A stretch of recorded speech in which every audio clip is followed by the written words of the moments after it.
better when you work together. Also, time, as mentioned before, giving back. Just seeing people and seeing people's smiling faces. I'll share this experience. We recently had the community kitchens where we fed the homeless on New Year's Day that our president mentioned. Very good event, very good turnout. We fed about 60 people that day. We got to have conversations with people who otherwise wouldn't have been able to have social connection with people outside of people in their own settings, with the people that are on the streets.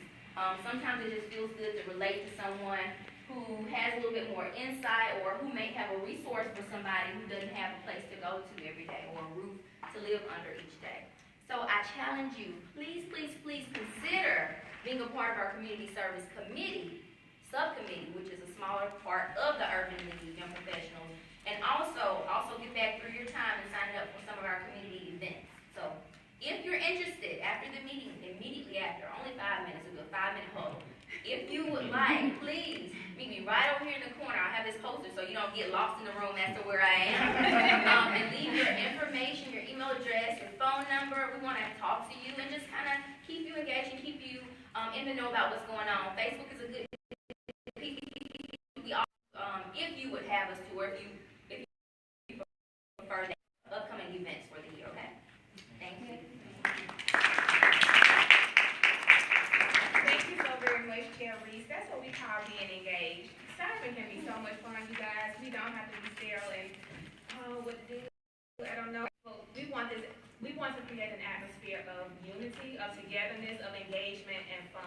Serving, giving back to somebody can be so much fun, and it's so fulfilling because you're doing something for someone else, and being a voice and a hand for someone else. So thank you so much, Chair Reese, for that report. Next, we'll move on to advocacy with Chair Blackwell. Woo. Hello. So I know everybody's probably wondering, what's that? So as of last year, the advocacy committee is brand new. So I formulated just a little exercise to get our blood flowing. You don't have to come up to the front, but you can kind of stay where you are and move to the different sides of the room. But before we get started, I want to make sure that we are all on the same page. Does anybody think they know what an advocate is? Show of hands. You want to tell us? You don't have to. I'm going to read it. Okay. All right.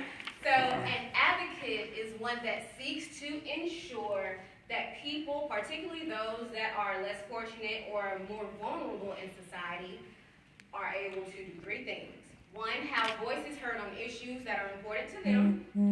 2, have their voices and wishes genuinely considered when decisions are being made that affect their life. And 3, just basically being able to defend their basic human rights. So, after hearing that definition, does anybody consider themselves to be an advocate? All right. So the objective of this exercise is to, 1, give you a better understanding of what the advocacy committee is all about, and 2, by the end of it, you should know whether the advocacy committee is for you or not.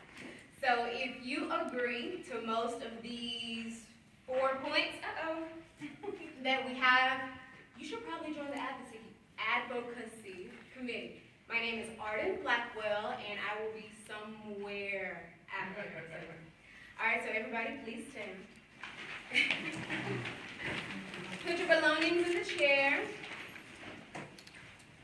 All right, so if you agree to any of the following statements, please move to this side of the room.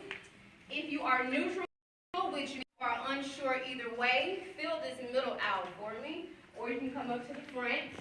And disagree, obviously come over to this side. All right, so 1, I naturally give back in my daily life through helping others. I mean, not everybody. So good. So everybody's going to join the advocacy committee, right? 2, I have a thorough understanding of how group economics can solve many problems for people of color. I'll read that one again. If you agree that you have a thorough understanding, it don't have to be thorough, you just kind of have a basic understanding. A basic understanding, I'll take basic, of how group economics can solve many problems for people of color. Wonderful, my committee's still big. All right, so next, I have connections to communities and resources that could make life better for my peers. I'll read that again. I have connections to community leaders and resources that make life better for my peers. I mean, you can be neutral.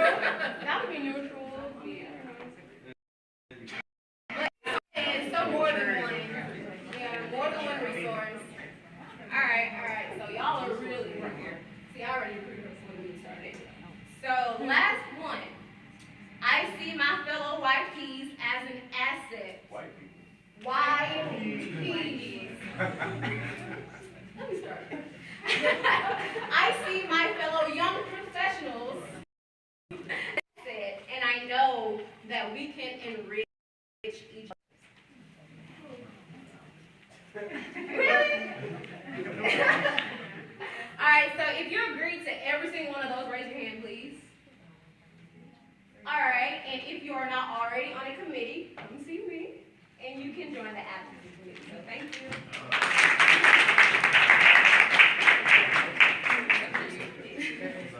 Thank you so much, Chair Blackwood. That was the way to get our blood going and actually moving around the room so we wouldn't be sterile, as Chair Reese said. Thank you so much. You're welcome. We'll move forward with our Fund Development Committee, which is Chair Herrera. And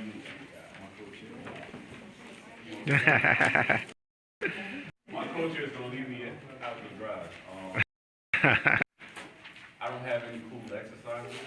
My fellow counterparts, but kudos to them. Can you hear that? Let's give a shout out to President Kelly and Vice President VPT, as we call her. VPT.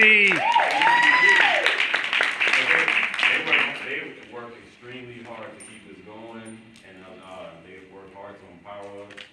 And my job, I'm gonna call on Pastor Hutchins over there with the pool socks. What does the scripture say? To whom much is given, what? Much is required. Can you say that a little louder? Much is required. So let me just tell you my story as to how I became a YP. In my transition 6 years ago from my past life, we're not gonna talk about that right now.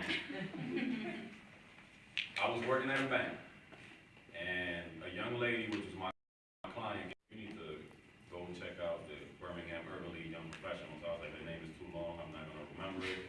She was like, don't worry, I got you. A meeting that they had, it was a meeting that we had at Malik's car shop. Yeah, that was the first time I came. The next day I joined. Something just said, you know what, you need to be a part of this group. You wanna empower lives. Your mission is to give and serve in a big way, and that's the gateway to doing that. Fast forward about 2 months after that, William Barnes, who is now our CEO, he was the president at the time. He didn't know me from anywhere. Came to me and said, hey, how you feel about being in leadership? I was like, look, man, I led a lot of things, but nothing in a positive way in my previous life. He was like, don't worry, I got you. I believe in you. And now look where I am. The Urban League has opened up so many doors for me. Not even funny. Here is to help this organization not only be sustainable, but be solvent. Just like my pastor, I'm gonna call on you again. I'm gonna recruit you before the end of the meeting. Because it's all about fundraising. He runs the church. But anyway.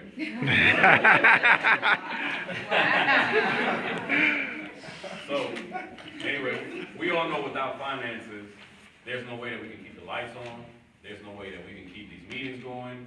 There's no way that we can empower the lives of the people in our community. Our GED program, our housing program, what else we got? Everything that we got in here. It's fun. So I'm asking for your participation, whether you want to join a committee or not. If you have a connection with some type of business that's looking not only to grow their awareness within the young professional sector, but wants to give back, even if they don't want to give back, give me their number, I'll call them and I'll make them give back. I'm asking for your help, because this place needs to be with people getting their GEDs, getting jobs. Our people wanna get houses, but sometimes don't know the process, we will help them go through all of that. And a lot of the times, they even help them keep their houses if they're going through issues losing their homes.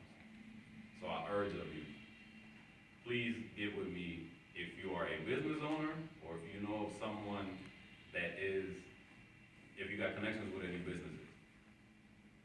Also, if you have any ideas for fundraisers, that's not my biggest space. That's why I have my counterpart that's sitting down and left me up here by myself. That's her area. Please see her after the meeting if you have some ideas of fundraisers that can be effective and that can keep us not only going but solving and continue to grow. Thank you. Thank you so very much, Chair Herrera. Everything that we do here, and I'm just gonna speak on fund development, is to support our affiliate. So, with all of our committees, it all filters back up to the Birmingham Urban League. So we have an affiliate gift that we are responsible to give back to help support the programs that they offer to the community. So again, if you would like to be a part of that committee, come up with different ideas and fundraising just for us to do the things that we do, and again, to support our Birmingham Urban League, see Chair Herrera after the meeting. Thank you so very much. Our next person will be Parliamentarian Pryor, and she is not able to make it tonight.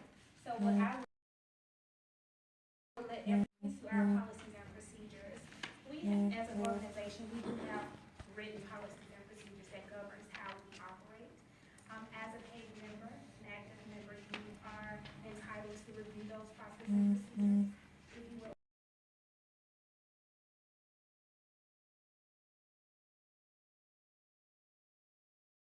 like to have